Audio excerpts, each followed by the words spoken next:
Oi gente, tudo bem com vocês? Hoje eu vim compartilhar com vocês um pouquinho sobre como foi o processo de diagnóstico do Antônio dentro do espectro do autismo. Já tem um tempinho que eu venho compartilhando com vocês a respeito do assunto e hoje eu vim trazer como foi pra mim, como eu recebi esse diagnóstico, quais foram as primeiras dúvidas que eu tive, como foi que surgiu essa possibilidade do Antônio estar dentro do espectro. Vou começar dizendo que eu fui mãe muito nova, eu tive o Antônio, eu tinha 20 anos de idade quando ele nasceu.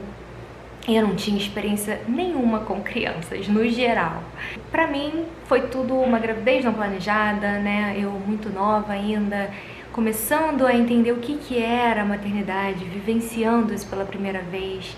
Então, pra mim, nunca passou pela minha cabeça. Eu não tinha experiência nem com criança e muito menos não tinha conhecimento nenhum sobre o transtorno do espectro autista. Eu tinha aquela impressão que a grande maioria das pessoas leigas do assunto tem, né? Que a pessoa que era autista, tinha aquele comportamento que não gostava de socializar, enfim.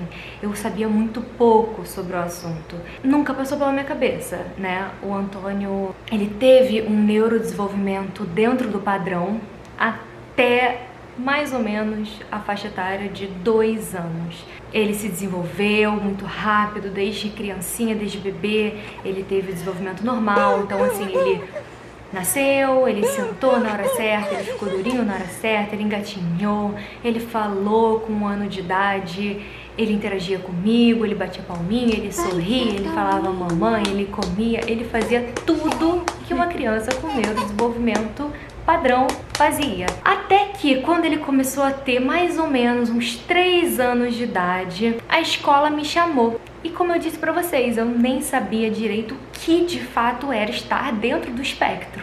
Eu não fazia ideia. E eu acho que por eu ser muito nova e também ter o diagnóstico ser algo bem demorado, foi uma coisa que fizeram com muita cautela comigo, sabe? Principalmente comigo. Então começou assim, a escola me ligou querendo marcar uma reunião e eu fui, né? Eu conversei com a psicóloga da escola na época e com a professora do Antônio. Na época ele tinha 3 anos. Eu não me recordo exatamente quando foi que talvez pudesse ter acendido uma luzinha de que talvez as coisas não estejam dentro do padrão que elas deveriam estar. Mas eu lembro que quando o Antônio tinha 2 anos e pouco, ele já falava muitas coisas. E uma das coisas que ele mais fazia, que eu me lembro assim, era que ele repetia muito frases de desenho. Ele decorava filmes inteiros, ele sabia os filmes de cor, então assim, 3 horas de filme ele sabia falar todas as frases do filme e pra mim isso era assim, meu Deus, que legal, sabe? Olha que divertido, que coisa bonitinha, eu achava super bonitinho.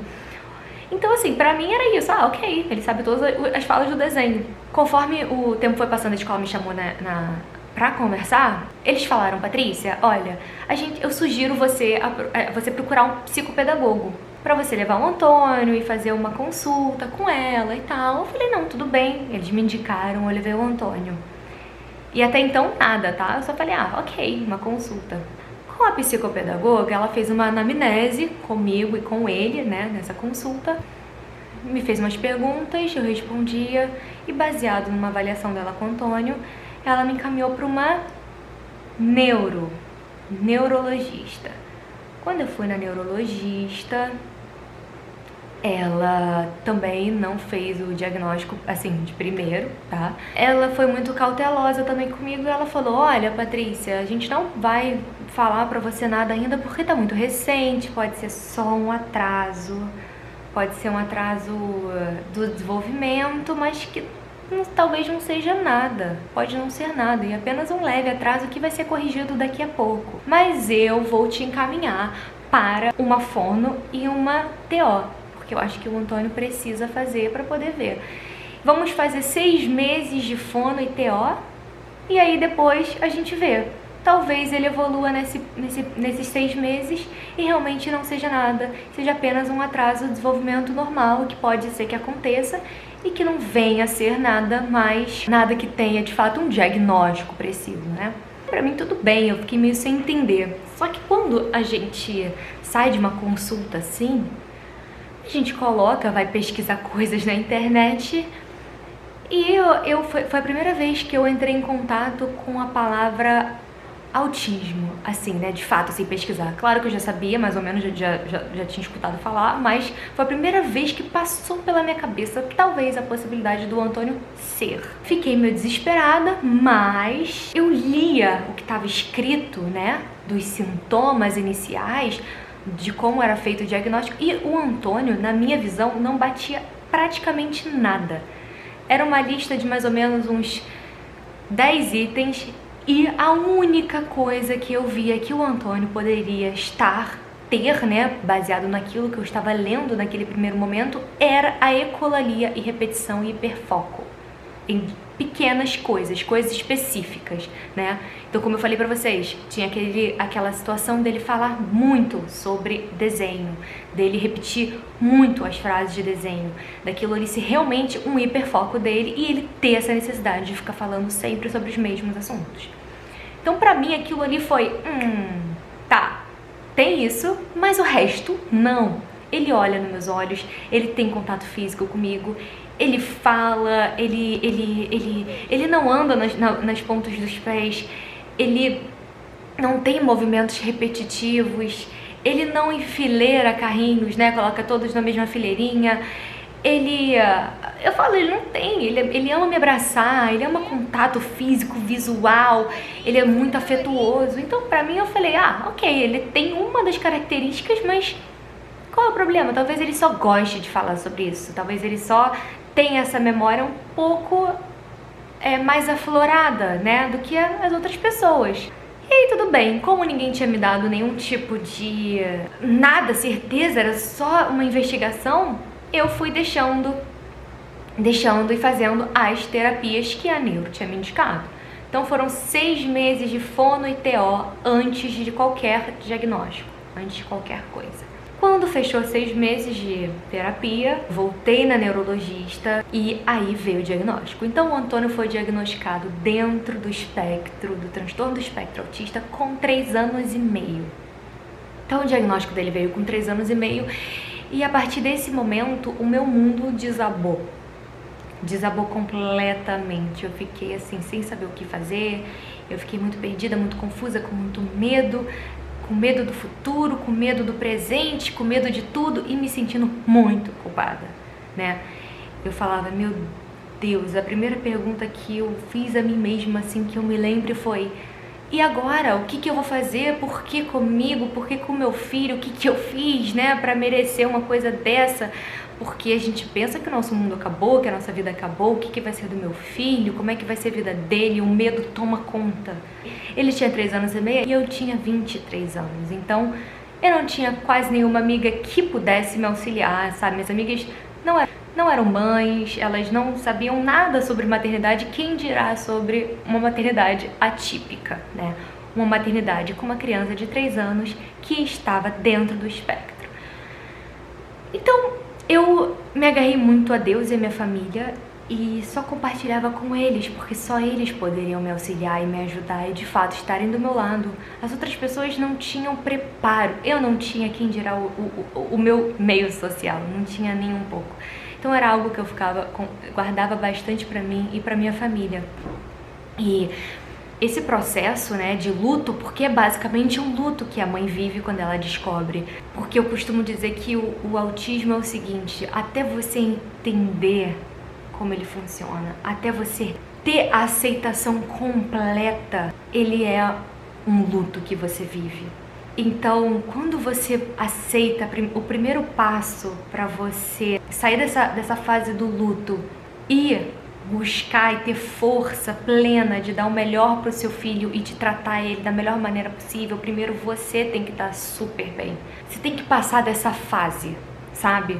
E eu acho que essa fase dura, depende cada pessoa é de um jeito, né? Então, assim, essa fase para mim pode ter sido maior ou menor do que outras pessoas. O importante é você aceitar. E quando você aceita plenamente dentro da sua alma, as coisas começam a melhorar.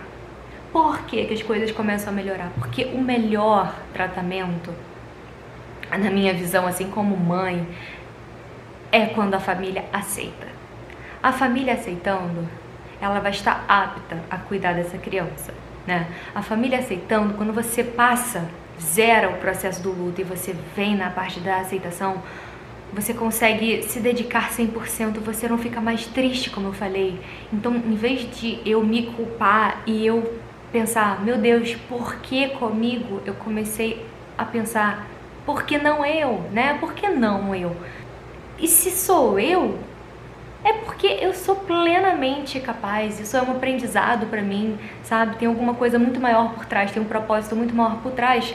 Então, que eu abrace e eu aprenda, eu evolua como ser humano e ajude meu filho a evoluir na vida dele para ele ter a vida mais plena e maravilhosa possível que ele puder ter, porque tudo que tiver ao meu alcance para fazer para ele ter essa vida, ele vai ter, ele terá, eu farei. Eu acho que é basicamente isso. Quando você passa pelo luto e aceita e vai atrás de informação e você se conscientiza e você vai, busca, você consegue fazer com que a sua vida melhore e a do seu filho consequentemente, porque quando uma mãe está bem mentalmente, o filho também fica, porque as nossas emoções, eu acredito muito que a gente passa para as pessoas que estão próximas aquilo que está dentro da gente. Então, quando eu me curei internamente, eu só melhorei a minha vida e a vida do Antônio. Então, assim, tudo ficou muito mais fácil pra gente. E eu também comecei a buscar as terapias corretas, né? Quando ele começou a fazer a terapia ABA, que é uma ciência ABA, existe o Antônio antes da ABA e o Antônio pós-ABA. É por isso que eu falo, a ABA é o tratamento mais qualificado para as crianças dos transtornos do espectro autista. A ciência ABA é a melhor, tem mais comprovação científica para esse tipo de tratamento. Não só para as crianças, tá? Também para os adolescentes, para os adultos que são diagnosticados tardiamente. Mas assim, quanto mais cedo você diagnosticar e você começar o tratamento, a intervenção precoce, ela salva vidas e ela melhora muito a qualidade de vida das pessoas, das crianças e as pessoas que elas vão ser, né, um dia, que elas vão crescer e elas vão se tornar. Então, o que eu quero falar pra vocês o diagnóstico é muito complexo, ele não tem uma receita de bolo, sabe? Não tem uma coisinha, não existe um exame que você faça para diagnosticar se é ou não é. Ele basicamente vai excluindo coisas que não são até chegar no diagnóstico, de fato. As pessoas dentro do espectro, elas são como eu, como você, como todos nós. Por quê? Eu sou diferente de você é diferente de mim e eles, por isso que se fala um espectro, né? Porque dentro do espectro existem várias particularidades, existem várias habilidades, existem várias dificuldades e cada criança e cada pessoa tem a sua. Por isso que você não pode se apegar a certos comportamentos e pensar, eu acho que talvez seja por esse motivo, ou talvez eu acho que ele não seja porque ele não tem esse. É muito importante a gente pensar que não é porque a criança com autismo, ela olhe no meu olho e ela goste do meu contato, ela gosta do contato visual e ela gosta de socializar, que ela não seja. Não é porque ela faz que ela não vai estar no espectro. Significa que ela faz, porém ela faz um pouco menos do que ela deveria. Não é que ela não faça. Vocês estão entendendo? Então, assim, o Antônio, ele sempre falou, mas ele falava menos do que ele deveria. Ele sempre socializou, mas ele socializava menos do que o padrão. Ele olhava no meu olho, mas ele olhava menos do que outras crianças. Então, assim, não é sobre o que a pessoa faz ou deixa de fazer, e sim sobre a quantidade de vezes que ela faz. E a maneira como isso é feito também é muito importante. Eu vim compartilhar hoje com vocês como foi o meu processo de diagnóstico, né? Pode ser que tem pessoas que tenham jeitos diferentes de falar sobre essa experiência, mas eu vim aqui compartilhar com vocês como foi o processo pra mim.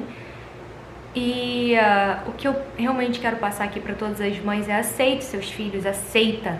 Vocês precisam aceitar, porque quando vocês aceitarem, a vida de vocês vai melhorar muito, muito, muito, muito. Então eu espero que esse vídeo tenha ajudado algumas pessoas algumas mamães que estejam passando por isso, que acabaram de receber diagnóstico, que estejam nesse processo de investigação se vai receber o diagnóstico ou não, as pessoas que têm dúvidas em relação a isso, se querem ir atrás de diagnóstico. O que eu quero passar para vocês é, estamos todas juntas nessa. Eu quero que vocês se sintam abraçadas aqui por mim, e eu tô com vocês estão comigo, nós estamos juntas nessa luta, tá? Porque essa luta é nossa luta tem que acontecer todos os dias, a gente tem que cobrar respeito, inclusão, direito, amor, compaixão pelos nossos filhos, todo santo dia. Eu quero dizer pra vocês que eu estou aqui completamente aberta, meu canal tá aberto, eu quero...